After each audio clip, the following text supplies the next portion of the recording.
May ശരണം. ഓം നമോ ഭഗവതേ വാസുദേവായ.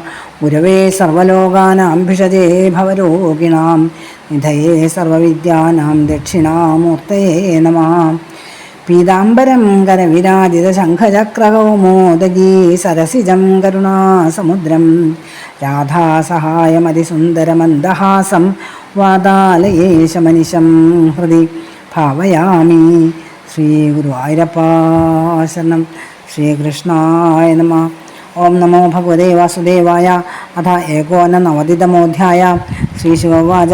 സരസ്വസ്ത്യാസ്തടേ രാജൻ ഹൃഷയസത്രമാസദാ വിതർക്കസമഭൂതേഷാം ത്രിഷ്വധീശേഷു ഗോ മഹാൻ തസ്യ ജിജ്ഞാസയാ ദേവൈ ഭൃഗും ബ്രഹ്മസുതം നൃപ തജ്ഞപ്തേ പ്രേഷയാമാസു സോഭ്യകാൽ ബ്രഹ്മണ സഭാം ന തസ്മൈ പ്രഹ്വണം സ്തോത്രം ചക്രേ സത്വപരീക്ഷയാ തസ്മൈ ചുക്രോധ ഭഗവാൻ പ്രജ്വലൻ സ്വേന തേജസാ സാത്മന്യുത്ഥിതം മന്യുമാത്മജായാത്മന പ്രഭോ അശേഷമദ്യധാവന്യം സ്വയോന്യാവാരിണാത്മഭൂ തത കൈലാസമഗമൽ സദം ദേവോ മഹേശ്വര പരിരബ്ധും സമാരേഭേ ഉത്ഥായ ഭ്രാതരം മുദാ നൈച്ഛത്വമസ്സുൽപഥക ഇതി ദേവശ്ചുഗോ ബഹ ശൂലമുദ്യമ്യതം ഹന്തുമാരേഭേ തിക്മലോചന പതിത്വാ പാദയോർദേവീ സാന്ത്വയാമാസ തം ഗിരാ അഥോ ജഗാമ വൈകുണ്ഠം യത്ര ദേവോ ജനാർദ്ദന ശയാനം ശ്രിയോത്സംഗേ പദ വക്ഷസ്യ താടയൽ തത ഉത്ഥായ ഭഗവാൻ സഹ ലക്ഷ്മ്യാ സദാം ഗതി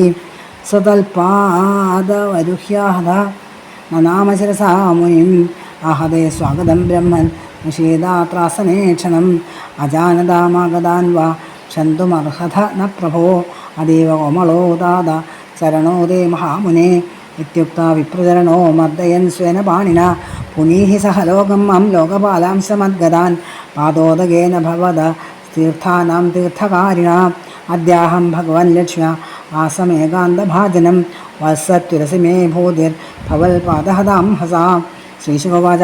ഏവം ബ്രുവാണേ വൈകുണ്ഠേ ഭൃഗുസ്തന്മന്ത്രയാ ഗിരാ നിർവൃതസ്തർപ്പിതസ്തൂഷ്ണിം ഭക്ത്യുൽകണ്ഠോഷുലോചന പുനശ്ച സത്രമാവൃജ്യ മുനീനാം ബ്രഹ്മവാദിനാം സ്വാനുഭൂതമശേഷേണ രാജൻ ഭൃഗുരവർണ്ണയൽ തന്നിശമ്യാഥ മുനയോ വിസ്മിതാമുക്തസംശയ ഭൂയാംസം ശ്രദ്ധധുർവിഷ്ണും യദ ശാന്തിര്യതോ ഭയം ധർമ്മസാക്ഷാദ്യതോ ജ്ഞാനം വൈരാഗ്യം ച തദന്വിതം ഐശ്വര്യം ചാഷ്ടധായസ്മാൽ യശശ്ചാത്മമലാഭം മുനീനാം ന്യസ്തദണ്ഡാനാം ശാന്താനാം സമചേതസാം അകിഞ്ചനാനാം സാധൂനാം യമാഹു പരമാം ഗതിം സത്വം യസ്യ പ്രിയാമൂർത്തിർ ബ്രാഹ്മണാസ്തിഷ്ഠദേവതാ ഭജന്തനാശിഷശാന്ത യം വാ നിഗുണബുദ്ധയാ ത്രിവിധാ കൃതയസ്തസ്യ രാക്ഷസാ അസുരാസുരാ ഗുണിന്യാ മായയാ സൃഷ്ട സത്വം തത്തീർത്ഥസാധനം.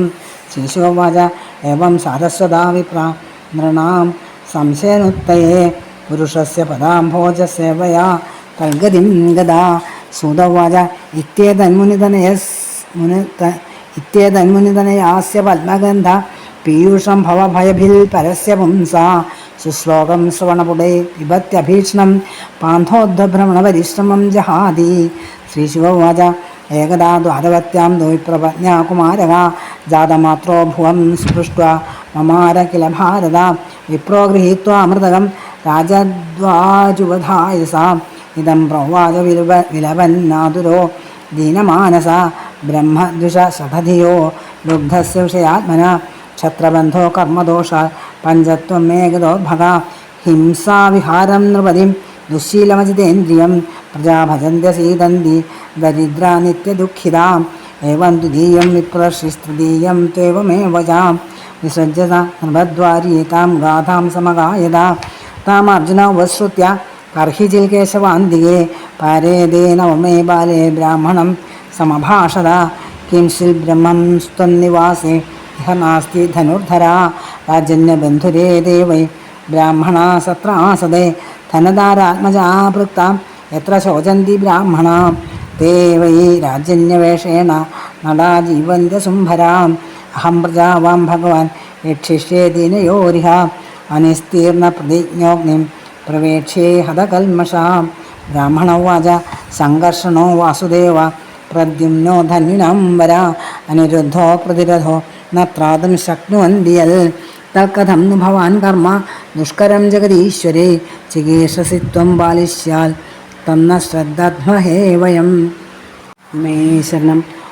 അർജുന ഉവാച നാഹം സംഘർഷണോ ബ്രഹ്മന്ന കൃഷ്ണ കാശ്നിരേവജ അഹം വാ അർജുനോ നാമ ഗാണ്ഡീവം യസ്യ വൈധനു മാവമംസ്ഥാമമ ബ്രഹ്മൻ വീര്യം ത്രംബകദോഷണം മൃത്യും വിജിത്യ പ്രധനെ ആനേഷ്യേതേ പ്രജാം പ്രഭോ ഏവം വിശ്രംഭിതോ വിപ്ര ഫാൽഗുനേന പരം തവ ജഗാമസ്വഗൃഹം പ്രീത പാർത്ഥവീര്യം നിശാമയൻ പ്രസൂതികാല ആസന്നേ ഭാര്യായാദിജ സത്തമ പാഹി പാഹി പ്രജാം മൃത്യോരിത്യാഹാർജുനമാതുര സ ഉപസ്പൃശ്യ ശുച്യംഭോ നമസ്കൃത്യ മഹേശ്വരം ദിവ്യാന്യസ്ത്രാണി സംസ്മൃത്യ സജ്ജം ഗാണ്ഡീവമാദദേ ഞരുണസൂതികാകാരം ശരൈർനാനാസ്ത്രയോജിതൈ തിര്യഗൂർധമത പാർത്ഥശ്ചകാര ശരപഞ്ചരം തതകുമാരസഞ്ജാതോ വിപ്രപജ്ഞാരുതന്മുഹോ സദ്യോ ദർശനമാപേദേ സശരീരോ വിഹായസ തദാഹ വിപ്രോ വിജയം വിനിന്ദൻ കൃഷ്ണസന്നിധോ മൗഢ്യം പശ്യതമേയോഹം ശ്രദ്ധധേ ക്ലീബകഥനം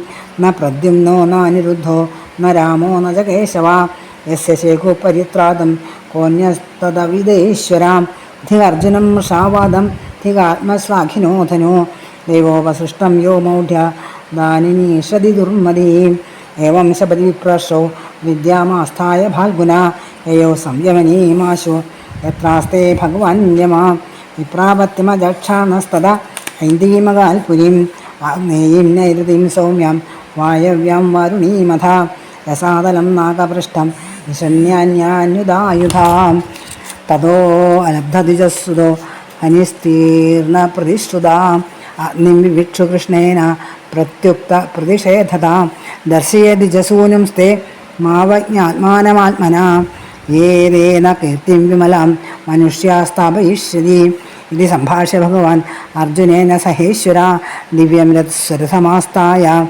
പ്രതീജിം ദിശമാവിശൽ സപ്തദ്വീപാൻ സപ്തസിന്ധൂൻ സപ്തഗിരീനഥ ലോകാലോകം തഥാദീത്യ വിവേശ സുമഹത്തമാ തത്രാശ്വാശൈബസുഗ്രീവ മേഘപുഷ്പബലാഹക തമസി ഭ്രഷ്ടഗതയോ ബഭൂർഭരതർഷഭ താൻ ദൃഷ്ട്വാ ഭഗവാൻ കൃഷ്ണോ മഹായോഗേശ്വരേശ്വര സഹസ്രാദിത്യസങ്കാശം സ്വചക്രം പ്രാഹിണോൽപുര തമസ്സുഘോരം ഗഹനം കൃതം മഹൽ വിദാരയൽ ഭൂരിതരേണ രോജിഷ മനോജവം നിർവിവിശേ സുദർശനം ഗുണച്യുതോ രാമശരോ യഥാചമൂ ദ്വാരേണ ചക്രാനുവധേന ദത്തമ പരമ്പരം ജ്യോതിരനന്ദപാരം സമശ്നുവാനം പ്രസമീക്ഷ ഫാൽഗുന പ്രതാടിതാക്ഷോ വിദധേക്ഷിണീ ഉഭേ തതപ്രവിഷ്ടസലിലം നഭസ്വദാ ബലീയസൈജദ് ബൃഹദൂർമിഭൂഷണം തത്രാത്ഭുതം വൈഭവനം ദ്യുമത്തമം ഭ്രാജന്മണിസ്തംഭസഹസ്രശോഭിതം തസ്മിന്മഹാഭീമമനന്തമത്ഭുതം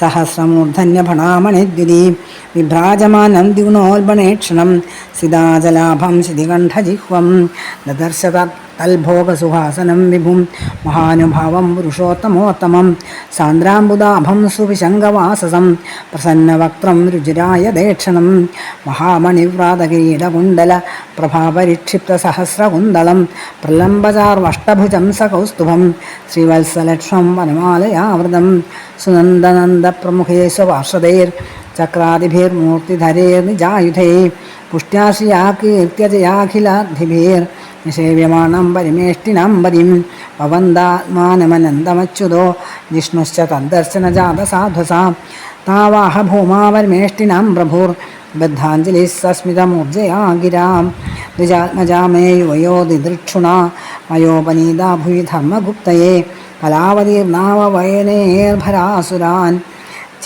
ഹത്വേഹ ഭൂയസ്ത്വരയേതമന്തിമേ പൂർണ്ണകാമാവവിയുവാം നരനാരായണാവൃഷി ധർമ്മമാചരതാം സ്ഥിത്യൈ ഋഷഭോ ലോകസംഗ്രഹം ഇത്യാദിഷ്ടോ ഭഗവതാ തോ കൃഷ്ണോ പരമേഷ്ഠിനാം ഓമിത്യാനമ്യ ഭൂമാനമാദായ ദ്വിജതാരകാൻ നിവർത്തതാം സുഖം ധാമ സംപ്രഹൃഷ്ടോ യഥാഗതം വിപ്രായ ദദതു പുത്രാൻ യഥാരൂപം യഥാവയ നിശാമ്യ വൈഷ്ണവം ധാമ പാർത്ഥ പരമവിസ്മിത യൽക്കിഞ്ചിൽ പൗരുഷം പുംസാം മേനേ കൃഷ്ണാനുകമ്പിതം ഇതീദൃശാന്യനേകാനി വീര്യാണിഹ പ്രദർശയൻ ബുഭുജേ വിഷയാൻ ഗ്രാമ്യാൻ നീജേ ചാത്യുർജിതൈർമഖേർ പ്രവവർഷാഖിലാൻ കാമാൻ പ്രജാസു ബ്രാഹ്മണാദിഷു യഥാകാലം യഥേവേന്ദ്രോ ഭഗവാൻ ശ്രേഷ്ഠ്യമാസ്ഥിതാം ഹത്വാ നൃപാൻ അധർമ്മിഷ്ടാൻ ഘാതയിത്വാർജുനാദിഭിः അഞ്ജസ വർത്തയാമാസ ധർമ്മം ധർമ്മസുതാദിഭിः. ശ്രീകൃഷ്ണാർപ്പണമസ്തു. ഇത് ശ്രീമദ്ഭാഗവതേ മഹാപുരാണേ പാരമഹംസ്യാം സംഹിതായാം ദശമസ്കന്ധേ ഉത്തരാർദ്ധേ ദ്വിജകുമാരനയനം നാമ ഏകോനനവതിതമോऽധ്യായ. സർവത്ര ഗോവിന്ദനാമസങ്കീർത്തനം. ഗോവിന്ദ ഗോവിന്ദ. ഓം നമോ ഭഗവതേ വാസുദേവായ. ഗുരുർബ്രഹ്മാ ഗുരുർവിഷ്ണു ഗുരുർദേവോ മഹേശ്വര. ഗുരുഃ സാക്ഷാത് പരം ബ്രഹ്മ തസ്മൈ ശ്രീ ഗുരവേ നമഃ. സച്ചിദാനന്ദരൂപായ വിശ്വോൽപത്യാദിഹേതവേ താപത്രയവിനാശായ ശ്രീകൃഷ്ണായ വയം നുമഃ. പീതാംബരം കരവിരാജിതചക്രശംഖകൗമോദഗീ സരസിജം കരുണാസമുദ്രം രാധാസഹായമതിസുന്ദരമന്ദഹാസം വാതാലയേശമനിശം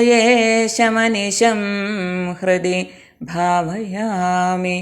ശ്രീ ഗുരുവായൂരപ്പാ ശരണം. ശ്രീമദ്ഭാഗവതം ദശമസ്കന്ധം 89 അധ്യായം. സർവശ്രേഷ്ഠനായ ദേവൻ ആരാണ് എന്ന സംശയം വന്നപ്പോൾ ഭൃഗുമഹർഷി ഭഗവാന്റെ നിരതിശയ മഹിമ പരീക്ഷിച്ചറിഞ്ഞു. മറ്റ് മുനിമാരോട് വർണ്ണിച്ചുവെന്നും അർജുനൻ്റെ അഹങ്കാരം നശിപ്പിക്കാനായി മരിച്ചുപോയ 10 ബ്രാഹ്മണപുത്രരെയും ശ്രീ വൈകുണ്ഠത്തിൽ നിന്ന് കൊണ്ടുവന്നു കൊടുത്ത് അനുഗ്രഹിച്ചുവെന്നും ഈ 89 അധ്യായത്തിൽ വർണ്ണിക്കുന്നു. ശ്രീ ശുകബ്രഹ്മർഷി പറയാണ്, സരസ്വതി നദീതീരത്ത് ഋഷികൾ ഒരു സത്രം നടത്തിയിരുന്ന കാലം. അവിടെ വെച്ച് ത്രിമൂർത്തികളിൽ ആരാണ് സർവശ്രേഷ്ഠൻ എന്ന കാര്യത്തിൽ ഒരു വലിയ തർക്കം നടന്നു. അത് അറിഞ്ഞു വരാൻ മഹർഷിമാർ ബ്രഹ്മപുത്രനായ ഭൃഗുവിനെ അയച്ചു. അദ്ദേഹം ബ്രഹ്മസഭയിലെത്തി. പിതാവായ ബ്രഹ്മാവിനെ നമസ്കരിക്കുകയോ സ്തുതിക്കുകയോ ഒന്നും ചെയ്തില്ല. തൻ്റെ മഹത്വത്തെ മാനിക്കാത്ത പുത്രൻ്റെ വിനയമില്ലാത്ത പ്രവൃത്തി കണ്ട് ബ്രഹ്മാവിന് കോപമുണ്ടായി. എങ്കിലും പുത്രസ്നേഹം കൊണ്ട് അദ്ദേഹം കോപത്തെ വിവേകം കൊണ്ട് ശമിപ്പിച്ചു. അഗ്നിയിൽ നിന്നുണ്ടായ വെള്ളം കൊണ്ട് അഗ്നിയെ കെടുത്തുന്നതുപോലെ കോപം ശമിപ്പിച്ചു.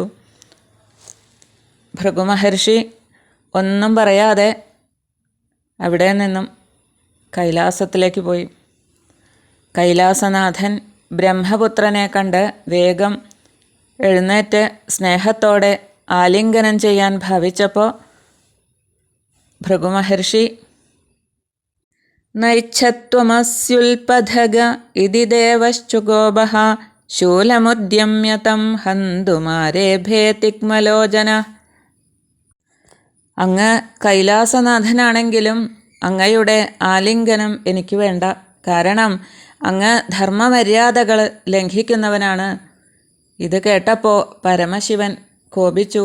ആ സംഹാരരുദ്രൻ്റെ കണ്ണുകൾ കോപം കൊണ്ട് ജ്വലിച്ചു.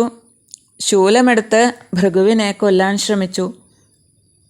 അപ്പോൾ ശ്രീപാർവതീദേവി മഹാദേവൻ്റെ കാൽക്കൽ വീണ് നമസ്കരിച്ചു. സൗമ്യമായ വാക്കുകളൊക്കെ പറഞ്ഞ് അദ്ദേഹത്തെ ശാന്തനാക്കി. ഭൃഗുമഹർഷി വേഗം വൈകുണ്ഠത്തിലേക്ക് പോയി. ശയാനം ശ്രിയ ഉത്സംഗേ പദവക്ഷസ്യദാടയത് തദ ഉദ്ധായ ഭഗവാൻ സഹലക്ഷ്മ്യാ സദാം ഗതി. വൈകുണ്ഠത്തിൽ ശ്രീദേവിയുടെ ലക്ഷ്മീദേവിയുടെ മടിയിൽ തലവെച്ച് ഭഗവാൻ വിശ്രമിച്ച് കിടക്കുകയായിരുന്നു. താൻ വന്നത് അറിഞ്ഞില്ല എന്നുണ്ടോ എന്ന് വിചാരിച്ച് ഭൃഗുമഹർഷി ഭഗവാന്റെ മാറിൽ തൻ്റെ കാലുകൊണ്ട് ചവിട്ടി. ഉടനെ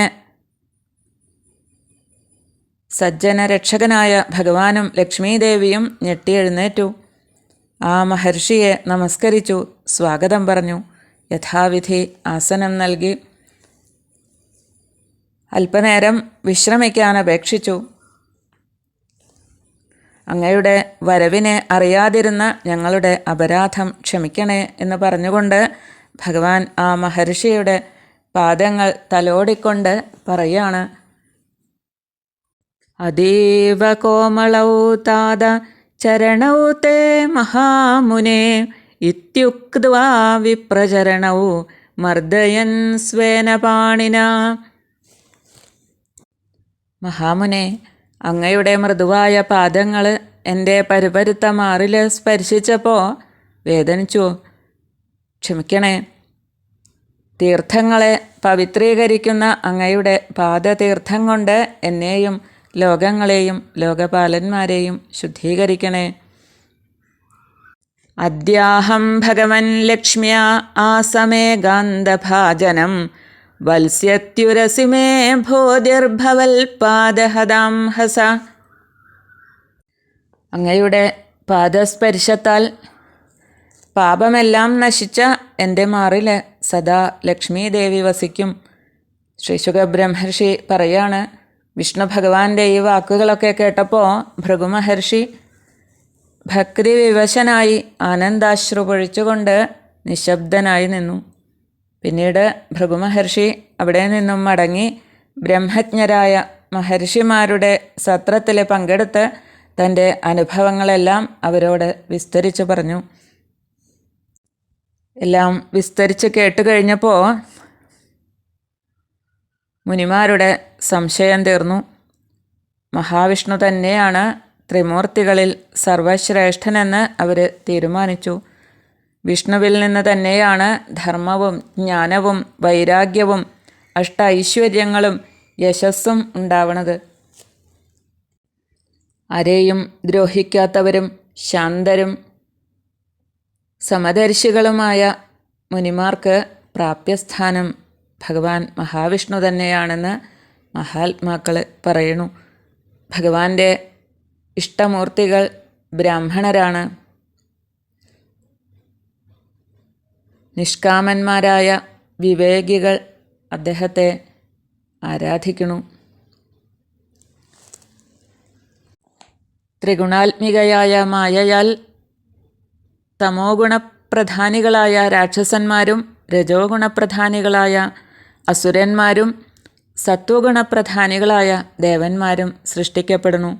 അവയിൽ സത്വഗുണപ്രധാനിയായ മൂർത്തി തന്നെയാണ് പരമപുരുഷാർത്ഥ സാധകമായിട്ടുള്ളത്.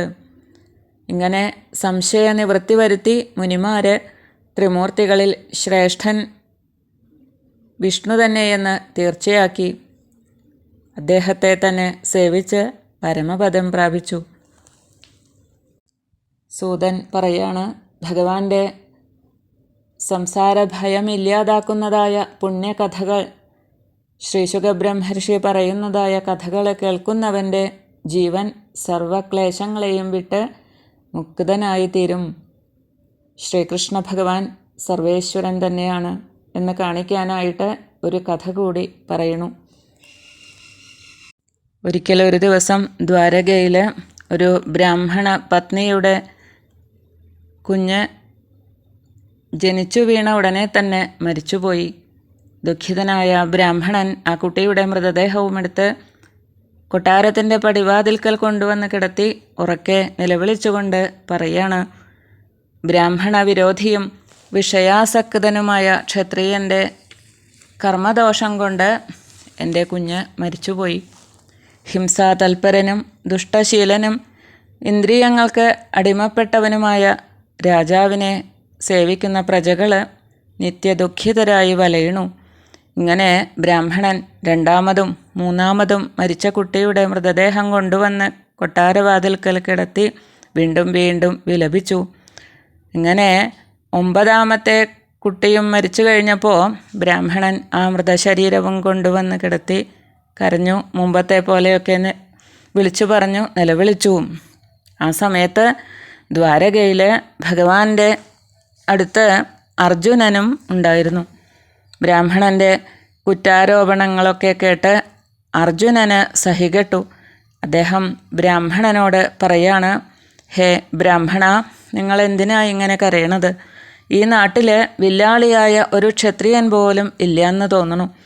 ഉള്ളവർ തന്നെ സത്രത്തിനെത്തിയ ബ്രാഹ്മണരെ പോലെ ഭീരുക്കളുമാണ്. അവരുടെ കുടുംബക്കാരെ പോലും രക്ഷിക്കാനാവാതെ ദുഃഖിക്കണു. തേ വൈ രാജന്യവേഷേണ നടാജീവന്ത്യസുംഭര. അവർ രാജവേഷം കെട്ടി നടക്കുന്ന വെറും നടന്മാരാണ്. വേഷം കെട്ടി ഉദരപൂരണം ചെയ്ത് ജീവിക്കണമെന്ന് മാത്രം. അവർ ശരിക്കുള്ള ക്ഷത്രിയരല്ല. അതുകൊണ്ട് നിങ്ങളിനി ഒട്ടും പേടിക്കേണ്ട. നിങ്ങൾക്കുണ്ടാവുന്ന സന്താനത്തെ ഞാൻ രക്ഷിച്ചോളാം. അനിസ്തീർണപ്രതിജ്ഞോഗ്നിം പ്രവേക്ഷ്യ ഹതകൽമഷ. എൻ്റെ പ്രതിജ്ഞയ്ക്ക് ഭംഗം വന്നാൽ ഞാൻ അഗ്നിയിൽ ചാടി ജീവത്യാഗം ചെയ്യുമെന്നും ഞാനിതാ ഉറപ്പു തരണു. ഇത് കേട്ടപ്പോൾ ബ്രാഹ്മണന് വിശ്വാസം വന്നില്ല. ബ്രാഹ്മണൻ പറയാണ്, സംഘർഷണോ വാസുദേവ പ്രദ്യുമ്നോ ധന്വിനാം വര അനിരുദ്ധോ പ്രതിരഥോ നത്രാതും ശക്നുവന്തി യത് തത് കഥം നു ഭവാൻ കർമ്മ ദുഷ്കരം ജഗദീശ്വരൈഃ ചികീർഷസി ത്വം ബാലിഷ്യാത് തന്ന ശ്രദ്ധത്മഹേ വയം. സംഘർഷണനും സാക്ഷാൽ കൃഷ്ണനും വില്ലാളി വീരനായ പ്രദ്യുമ്നനും ആർക്കും എതിർക്കാൻ കഴിയാത്ത അനിരുദ്ധനും എന്നെ രക്ഷിക്കാനായില്ല. എന്നിട്ടാണോ ഇപ്പോൾ അങ്ങ് വീരവാദം പറയണത്? എനിക്ക് ഒട്ടും വിശ്വസിക്കാൻ പറ്റണില്ല. അത് കേട്ടപ്പോൾ അർജുനൻ പറയാണ്, നാഹം സംഘർഷണോ ബ്രഹ്മൻ ന കൃഷ്ണ കാർഷ്ണിരേവചാം അഹം വാ അർജുനോ നാമ ഗാണ്ഡീവം യസ്യ വൈ ധനു. ഹേ ബ്രാഹ്മണ, ഞാൻ സംഘർഷണനോ കൃഷ്ണനോ പ്രദ്യുമ്നനോ അനിരുദ്ധനോ അല്ല. ഞാൻ പ്രസിദ്ധ ഗാണ്ഡീവധാരിയായ അർജുനനാണ്. കഠിന തപസ് ചെയ്ത് ശിവനെ പോലും സന്തോഷിപ്പിച്ച അത്ഭുതപ്പെടുത്തിയ എന്നെ അങ്ങ് അപമാനിക്കരുത്. മൃത്യുവിനെ പോലും യുദ്ധത്തിൽ ജയിച്ച് ഞാൻ അങ്ങയുടെ കുഞ്ഞിനെ കൊണ്ടുവന്ന് തരാം. അർജുനൻ്റെ ധീരകൃത്യങ്ങളൊക്കെ കേട്ട് ബ്രാഹ്മണൻ അല്പം സമാധാനത്തോടെ സ്വഗൃഹത്തിലേക്ക് പോയി. ബ്രാഹ്മണ പത്നിക്ക് പ്രസവ സമയമെടുത്തപ്പോൾ ബ്രാഹ്മണൻ ദുഃഖത്തോടെ അർജുനനെ വിവരമറിയിച്ചു. തൻ്റെ കുഞ്ഞിനെ അന്തകനിൽ നിന്ന് രക്ഷിക്കണേയെന്ന് അപേക്ഷിച്ചു. അർജുനൻ കുളിച്ചു വന്ന് മഹാദേവനെ നമസ്കരിച്ചു, പൂജിച്ചു. ദിവ്യാസ്ത്രങ്ങൾ കൊണ്ട് ശരകൂടം നിർമ്മിച്ച് ഈറ്റില്ലത്തെ മറച്ച് ഗാണ്ഡീവമെടുത്തു നിന്നു. വിപ്രപത്നി പ്രസവിച്ചു. കുട്ടി കരഞ്ഞു. ഉടൻ തന്നെ ആ കുഞ്ഞ് ഉടലോടെ അപ്രത്യക്ഷമായി. അപ്പോൾ ബ്രാഹ്മണൻ കോപത്തോടെ പാർത്ഥനെ നിന്ദിച്ചുകൊണ്ട് ഉടൻ തന്നെ കൃഷ്ണസന്നിധിയിലെത്തി പറയാണ്, ആണും പെണ്ണും കെട്ടവൻ്റെ വാക്ക് വിശ്വസിച്ച ഞാൻ മണ്ടൻ തന്നെയാണ്. രാമകൃഷ്ണന്മാർക്ക് പോലും രക്ഷിക്കാനാവാത്തത് രക്ഷിക്കാൻ കഴിവുള്ള ഈശ്വരൻ വേറെ ആരാണുള്ളത്? അസത്യം പറയാൻ സമർത്ഥനായ അർജുനൻ തികച്ചും നിന്ദാർഹൻ തന്നെയാണ്. കേമത്തരം പുലമ്പുന്ന ഇവൻ്റെ ഗാണ്ഡീവവും നിഷ്ഫലം തന്നെ. ദൈവസങ്കല്പത്തെ അജ്ഞത കൊണ്ട് മറച്ച് വീമ്പിളക്കിയവൻ വിഡ്ഢി തന്നെയാണ്. ബ്രാഹ്മണൻ കോപാഗ്നിയിൽ ജ്വലിച്ചുകൊണ്ട് അർജുനനെ ശപിച്ചു. വില്ലാളി വീരനായ വിജയൻ വേഗം യോഗശക്തി അവലംബിച്ച് ധർമ്മരാജാവിൻ്റെ സംയമിനിപുരിയിലേക്ക് പോയി. അവിടെ ബ്രാഹ്മണപുത്രന്മാരെ അന്വേഷിച്ചു. അവിടെയൊന്നും അവരെ കണ്ടില്ല. അവിടെ നിന്ന് അദ്ദേഹം ഇന്ദ്രലോകത്തേക്ക് പോയി. അവിടെയും കണ്ടില്ല. പിന്നീട് അഗ്നിയുടെയും നിരുതിയുടെയും സോമൻ്റെയും വായുവിൻ്റെയും വരുണൻ്റെയും പുരികളിൽ പോയി അന്വേഷിച്ചു. സ്വർഗം, പാതാളം എന്നിവിടങ്ങളിലും അന്വേഷിച്ചു. ഒരിടത്തു നിന്നും ആ ബ്രാഹ്മണ ബാലന്മാരെ കിട്ടിയില്ല. അർജുനൻ പരാജയപ്പെട്ടു. അതുകൊണ്ട് പ്രതിജ്ഞാഭംഗം വന്നതുകൊണ്ട് അഗ്നിയിൽ പ്രവേശിക്കാൻ തീരുമാനിച്ചു. അർജുനൻ അഗ്നികുണ്ഡം ജ്വലിപ്പിച്ച് അതിലേക്ക് ചാടാൻ ഒരുങ്ങിയപ്പോൾ ശ്രീകൃഷ്ണൻ പെട്ടെന്ന് അരുത് അരുത് എന്ന് പറഞ്ഞ് തടഞ്ഞുകൊണ്ട് അർജുനനെ ആശ്വസിപ്പിച്ചുകൊണ്ട് ഭഗവാൻ പറയാണ്, ദർശയേ ദ്വിജസൂനുംസ്തേ. ബ്രാഹ്മണപുത്രന്മാരെയെല്ലാം ഞാൻ കാണിച്ചു തരാം. നീ സ്വയം അവജ്ഞയ്ക്ക് പാത്രമാക്കരുത്. ഇപ്പോൾ നിന്നെ നിന്ദിക്കുന്നവരെല്ലാം നമ്മുടെ യശസ്സിനെ ഉയർത്തി കാണിക്കും. ഇങ്ങനെ പറഞ്ഞ് ആശ്വസിപ്പിച്ചുകൊണ്ട് ഭഗവാൻ അർജുനനെ തേരിൽ കയറ്റി പടിഞ്ഞാറ് ദിക്കിലേക്ക് പോയി. അവർ 7 പർവ്വതങ്ങളുള്ള സപ്തദ്വീപുകളെയും സപ്തസാഗരങ്ങളെയും ലോകാലോക പർവ്വതങ്ങളെയും കടന്ന് വിവേശസ്സു മഹത്തമ കൂരിരുട്ടിലേക്ക് പ്രവേശിച്ചു. അപ്പോൾ രഥം വലിക്കുന്ന ശൈബ്യം, സുഗ്രീവം, മേഘപുഷ്പം, ബലാഹകം എന്നീ 4 കുതിരകളും അന്ധകാരത്തിൽ വഴി കാണാതെ വളരെ വിഷമിച്ചു. അത് കണ്ട് ഭഗവാൻ വഴി തെളിക്കാൻ തൻ്റെ ചക്രായുധം എടുത്തയച്ചു. ഇരുട്ടിനെ പിളർന്നുകൊണ്ട് ആ ദിവ്യചക്രം രാമശരം പോലെ പാഞ്ഞു മുന്നേറി. അപ്പോൾ അങ്ങകലെ ഒരു ദിവ്യ തേജസ് കണ്ട് അർജുനൻ കണ്ണുകളടച്ചു. പെട്ടെന്ന് കൊടുങ്കാറ്റ് വീശി തിരമാലകൾ ഇളകി മറിഞ്ഞു. ജലത്തിൽ ദിവ്യശോഭയോടെ അനേകം ദിവ്യസ്തംഭങ്ങൾ തിളങ്ങി. അതിന് നടുവിൽ ഒരു കനകസൗധം കണ്ടു. അവിടെ 1000 ഫണങ്ങളും 2000 കണ്ണുകളുമുള്ള സ്ഫടിക പർവ്വതത്തിന് തുല്യനായ നീലനിറമാർന്ന ആദിശേഷനെ കണ്ടു. ആ സർപ്പശയ്യയിൽ സസുഖം വാഴുന്ന നീലമേഘശ്യാമളനായ പുരുഷോത്തമനെ കൃഷ്ണാർജുനന്മാർ കണ്ടു. മഹാമണിവ്രാതകിരീടകുണ്ടല പ്രഭാപരിക്ഷിപ്ത സഹസ്രകുന്തളം പ്രലംബചാർവഷ്ടഭുജം സകൗസ്തുഭം ശ്രീവത്സലക്ഷ്മം വനമാലയാവൃതം. ഭഗവാൻ ദിവ്യ കിരീടം ധരിച്ചിരിക്കണു. കുണ്ടലങ്ങൾ രത്നപ്രഭയിൽ ശോഭിക്കണു. മനോഹരമായ അഷ്ടഭുജങ്ങൾ ചേർന്നവനും കൗസ്തുഭത്താൽ അലങ്കൃതനും ശ്രീവത്സവും വനമാലയും ധരിച്ചവനുമായ ഭഗവാനെ അവർ ദർശിച്ചു. നന്ദ സുനന്ദ പാരിഷദന്മാരാലും സുദർശനത്തോടെയും പുഷ്ടി, ശ്രീ, കീർത്തി, മായ എന്നീ അണിമാദികളോടെയും സേവിക്കപ്പെടുന്ന ഭഗവാനെ അവർ കണ്ടു.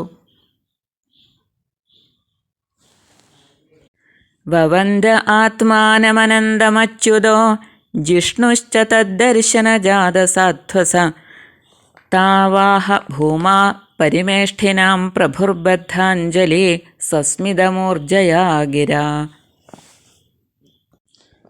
കൃഷ്ണൻ തൻ്റെ തന്നെ ഭിന്നസ്വരൂപിയായ ആ പുരുഷോത്തമനെ വന്ദിച്ചു. വൈകുണ്ഠനാഥനെ അർജുനനും നമസ്കരിച്ചു. സർവദേവന്മാരുടെയും അധിപനായ ഭഗവാൻ കൈകൂപ്പി നിൽക്കുന്ന കൃഷ്ണാർജുനന്മാരോട് ഘനഗംഭീര സ്വരത്തിൽ മന്ദഹാസപൂർവം പറയാണ്: നരനാരായണന്മാരായ നിങ്ങളെ 2 പേരെയും ഒന്നിച്ച് കാണാനുള്ള ആഗ്രഹം കൊണ്ട് ഞാൻ വിപ്രപുത്രന്മാരെ ഇവിടേക്ക് കൊണ്ടുവന്നതാണ്. എൻ്റെ കലകളായി അവതരിച്ചിരിക്കുന്ന നിങ്ങൾ ഭൂഭാരം തീർത്ത് ഭൂമിയെ രക്ഷിക്കാൻ അവതരിച്ചവരാണ്. അസുരന്മാരെ നിഗ്രഹിച്ച് ധർമ്മമനുഷ്ഠിച്ച് വീണ്ടും ഇവിടേക്ക് തിരിച്ചു വരൂ. പൂർണ്ണകാമന്മാരായ നിങ്ങൾക്ക് കർമ്മം ചെയ്യേണ്ട ആവശ്യമില്ല. എങ്കിലും ലോകത്തെ സംരക്ഷിക്കാൻ ഉപകരിക്കുന്ന സ്വധർമ്മം, ക്ഷത്രിയധർമ്മമാകുന്ന രാജ്യപരിപാലന കർമ്മം നിങ്ങൾ ചെയ്യുവിൻ. വൈകുണ്ഠനാഥനായ ഭഗവാൻ നാരായണൻ ഇങ്ങനെ ആജ്ഞാപിച്ചപ്പോൾ 2 പേരും ആ ഉപദേശം സ്വീകരിച്ചു. ഭഗവാനെ വന്ദിച്ച് ബ്രാഹ്മണ പുത്രന്മാരോടൊപ്പം സന്തോഷത്തോടെ തങ്ങളുടെ സ്ഥാനത്തേക്ക് തന്നെ മടങ്ങി. പുത്രന്മാരെ ബ്രാഹ്മണനെ ഏൽപ്പിച്ചു. മഹാവിഷ്ണുവിൻ്റെ സ്ഥാനമായ വൈകുണ്ഠം കണ്ട അർജുനൻ അത്ഭുതപ്പെട്ടു. ഏതൊരാൾക്കും ശക്തിയും കഴിവും ഉണ്ടാവുന്നത് ആ ഭഗവാന്റെ അനുകമ്പ, കാരുണ്യം കൊണ്ട് മാത്രമാണ്. സ്വന്തം സാമർഥ്യം കൊണ്ട് ഒന്നും സാധിക്കില്ല. എല്ലാം ആ ഭഗവാന്റെ അനുഗ്രഹം എന്ന് അർജുനന് ബോധ്യമായി.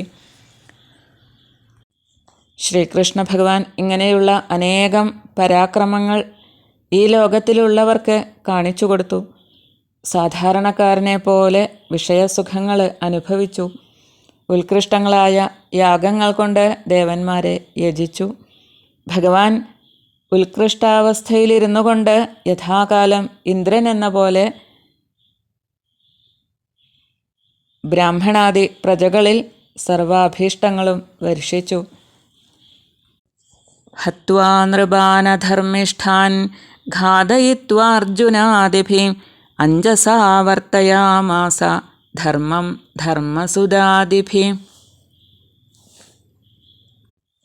ശ്രീകൃഷ്ണ ഭഗവാൻ അധാർമികന്മാരായ രാജാക്കന്മാരെ സ്വയം ഹനിച്ചും അർജുനാദികളെ കൊണ്ട് ഹനിപ്പിച്ചും ധർമ്മപുത്രാദികളെ കൊണ്ട് ധർമ്മത്തെ യഥാവിധി പ്രവർത്തിപ്പിച്ചു. ഇത്രയും പറഞ്ഞുകൊണ്ട് ഈ അധ്യായം സമർപ്പിക്കുന്നു. ഭൃഗുപരീക്ഷയിൽ പറഞ്ഞ പോലെ സത്വഗുണം നിറഞ്ഞവർക്ക് ക്ഷമിക്കാനുള്ള കഴിവുണ്ടാവും. നമുക്കും നമ്മുടെ ഉള്ളിലെ മാലിന്യങ്ങളെ നാമജപത്തിലൂടെ, ധ്യാനത്തിലൂടെ, സത്സംഗത്തിലൂടെയൊക്കെ ഇല്ലാതാക്കി മനസ്സ് ശുദ്ധമാക്കി ആ ഭഗവാനെ സദാ സ്മരിച്ചുകൊണ്ട് ഭഗവാനിലേക്ക് എത്താൻ ശ്രമിക്കാം. അർജുനനെ പോലെ നമുക്കും പലപ്പോഴും അഹങ്കാരം വന്ന് ഭഗവാനെ മറന്ന് പ്രവർത്തിക്കാനിടവരും. ഭഗവാൻ തൻ്റെ ഭക്തനായ അർജുനനെ രക്ഷിച്ചതുപോലെ നമ്മുടെ ഉള്ളിലുള്ള ഭഗവാൻ നമ്മളെയും സദാ രക്ഷിക്കട്ടെ. അതിനായി ഓരോ കർമ്മങ്ങൾ ചെയ്യുന്നതിന് മുമ്പ് ഭഗവാനെ അവിടുന്ന് കൂടെ ഉണ്ടാവണേ എന്ന് ഭഗവാനോട് പ്രാർത്ഥിച്ച് കർമ്മം ചെയ്തു കഴിയുമ്പോൾ കായേന വാചാ മനസേന്ദ്രിയൈർവാ ബുദ്ധ്യാത്മനാ വാ പ്രകൃതേ സ്വഭാവാത് കരോമി യദ്യത് സകലം പരസ്മൈ നാരായണായേതി സമർപ്പയാമി. ഇങ്ങനെ എല്ലാം ആ ഭഗവാന് സമർപ്പിച്ചുകൊണ്ട് നമ്മുടെ ജീവിതം ധന്യമാക്കാൻ ശ്രമിക്കാം. എൻ്റെ ഈ വാക്കുകൾ ആ ഭഗവാന്റെ തൃപ്പാദങ്ങളിൽ സമർപ്പിക്കുന്നു. സർവം ശ്രീകൃഷ്ണാർപ്പണമസ്തു. സർവത്ര ഗോവിന്ദനാമസങ്കീർത്തനം. ഗോവിന്ദ ഗോവിന്ദ.